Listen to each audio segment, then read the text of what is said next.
तो friends, welcome to this new episode. और यहाँ हम कुछ सीखते हैं आगे। अब हमने रिफ्रैक्टिव इंडेक्स के बारे में थोड़ा बहुत नॉलेज ले लिया है, तो थोड़ा आगे देखते हैं। ठीक है, देखो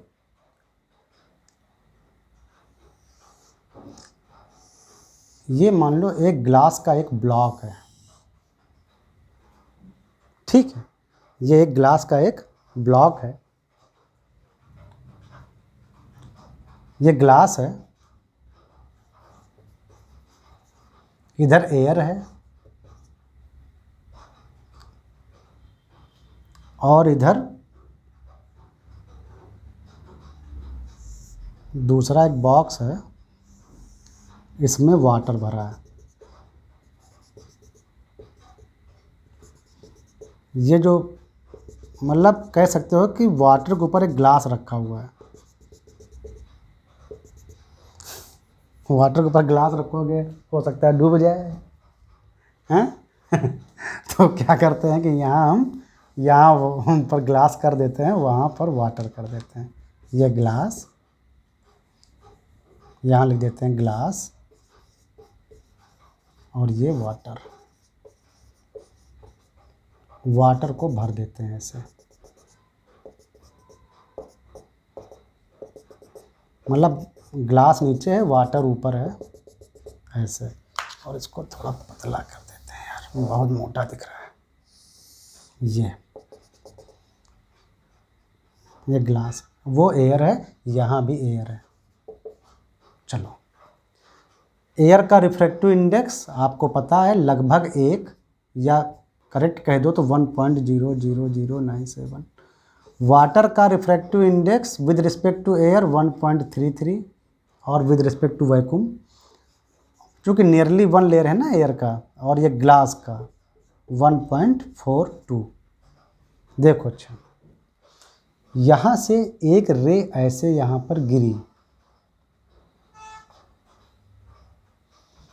तो क्या करोगे ज़रा। मतलब मैं ये एपिसोड इसलिए बना रहा हूँ कि अभी तक जो पढ़ाया वो आपको कुछ दिमाग में आया कि नहीं आया। देखो, ये रे ऐसे इस वाटर पर गिरी, वाटर के ऊपर। तो ये जो वाटर का जो सरफेस है ऊपर वाला, ये बाउंड्री सरफेस है बिटवीन एयर। ऊपर एयर है, नीचे वाटर है। यानी एक मीडियम एयर से दूसरे मीडियम वाटर में ये गिरी।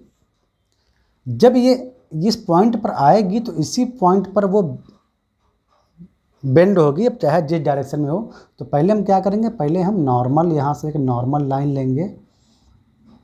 नॉर्मल मतलब बाउंड्री पर नॉर्मल n। तो ये हुआ आपका इंसिडेंट एंगल। इसको नाम देते हैं θ1 थोड़ी देर के लिए, θ1। देखो,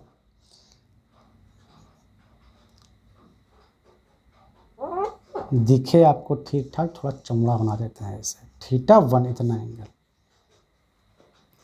अब देखो, ये जो रे है वो लो रिफ्रैक्टिव इंडेक्स मीडियम से हाई रिफ्रैक्टिव इंडेक्स मीडियम में इंटर कर रही है। यानी कि जो हाई मतलब जब वो इसमें जब हाई मीडियम में आएगी, या हाई रिफ्रैक्टिव इंडेक्स वाले मीडियम में आएगी, तो वो नॉर्मल की ओर झुक जाएगी। क्यों? क्योंकि रिफ्रैक्टिव जो एंगल बनेगा वो इंसिडेंट एंगल से कम होगा। लो से हाई में आएगी तो वो थोड़ा नॉर्मल की ओर झुक जाएगी। यानी अगर ये एंगल θ2 है तो θ2 जो होगा वो θ1 से लो होगा, मतलब लेस होगा। अब देखो, अब वो रे ऐसे आ गई, अब यहाँ पर गिरी, इस बाउंड्री पर, इस बाउंड्री सरफेस पर गिरी, जो कि वाटर और ग्लास का इंटरफेस है। तो यहाँ पर इस बाउंड्री पर वो फिर से बेंड होगी। तो यहाँ पर एक फिर नॉर्मल डायरेक्शन लेते हैं, बिल्कुल। तो जब ये यहाँ पर गिरेगी तो यहाँ के लिए उसका जो इंसिडेंट एंगल होगा वो ये होगा।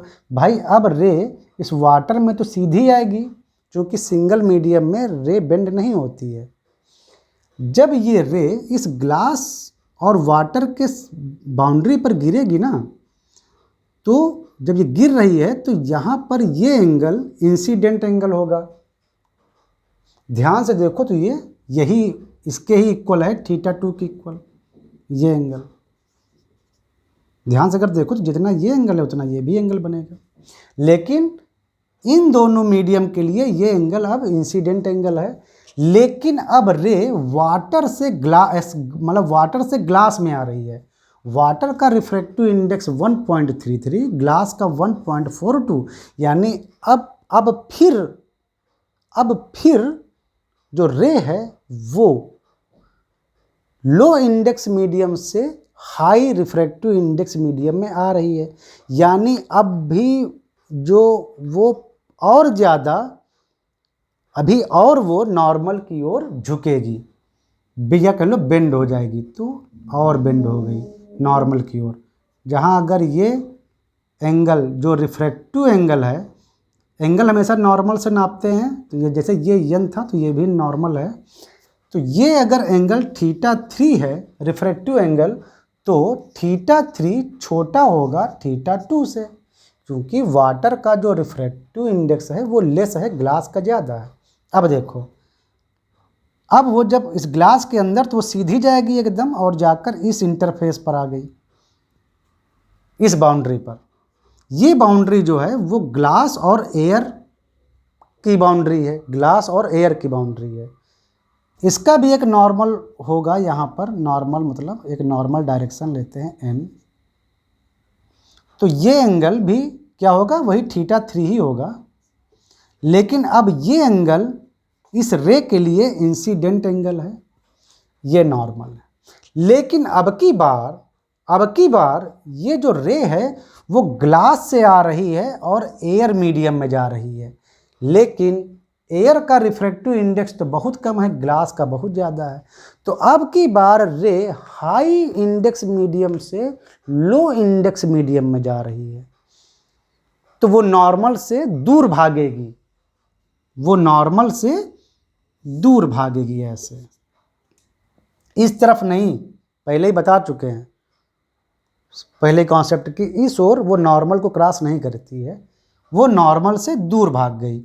अगर ये एंगल θ4 है तो θ4 विल बी ग्रेटर देन θ3, क्योंकि जो लाइट है अब की बार हाई रिफ्रैक्टिव इंडेक्स ग्लास से लो रिफ्रैक्टिव इंडेक्स यानी एयर में आ गई है लाइट रे, तो वो नॉर्मल से दूर भाग जाए। ये चीज़ एकदम समझ में अगर आ गई है तो मैं समझ रहा हूँ कि पिछले सारे दिए गए हमारे एपिसोड्स आपके काम आ गए। समझ में आया ना कि रे कैसे मूव करती है, तो ऐसे मूव करती है रे।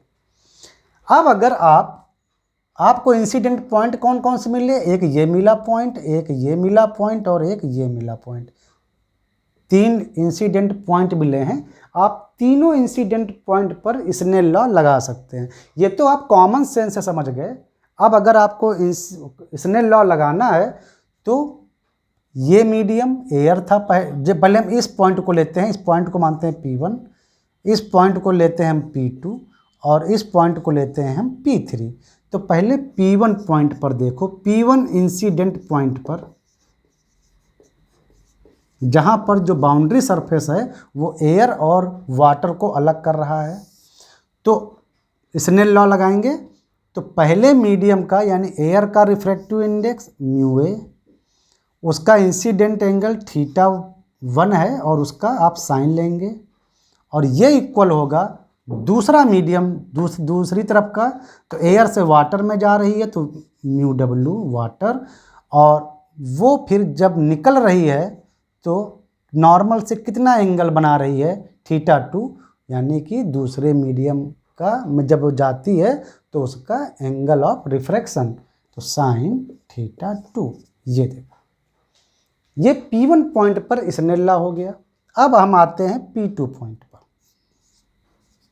P2 इंसिडेंट पॉइंट पे आते हैं।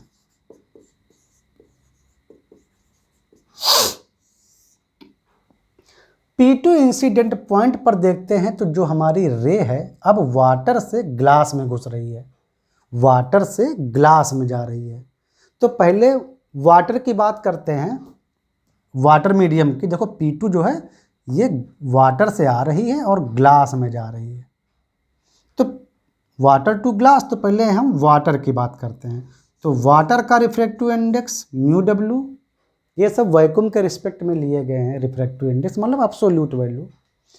तो वाटर का रिफ्रैक्टिव इंडेक्स और P2 पॉइंट पर जब वो वाटर P2 पॉइंट पर कब वो वाटर से ग्लास में जा रही है तो इंसिडेंट एंगल ये है साइन थीटा 2 इक्वल टू, और जब वो ग्लास में गई तो ग्लास का रिफ्रैक्टिव इंडेक्स म्यू जी, मतलब ग्लास का रिफ्रैक्टिव इंडेक्स। और जब वो ग्लास में, जब वाटर से जब ग्लास में जब निकली तब उसने नॉर्मल से जो एंगल बनाया थीटा 3, जो कि होगा एंगल ऑफ रिफ्रैक्शन यहाँ के लिए। और अब हम देखेंगे P3 इंसिडेंट पॉइंट पे।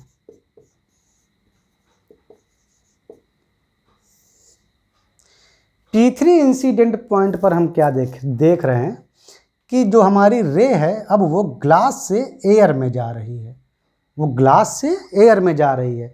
तो पहले ग्लास की बात करते हैं, भाई वो ग्लास से आ रही एयर में जा रही, तो पहले ग्लास की बात करते हैं। तो ग्लास का refractive index mu G, glass से एयर में जा रही है, P3 पॉइंट पर हिट कर रही है, तो जिस पॉइंट पर हिट कर रही है वहाँ पर वो इंसिडेंट एंगल बना रही है थीटा 3, जो ग्लास मीडियम की हो रही है, तो साइन थीटा 3 इक्वल टू, और जब वो एयर में निकलती है तो एयर का refractive index mu air, mu a लिख लेते हैं।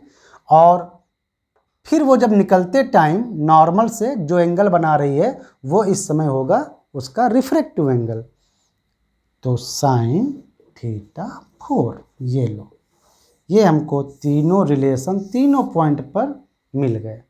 इनसे हम पूरी प्रॉब्लम सॉल्व कर लेते हैं।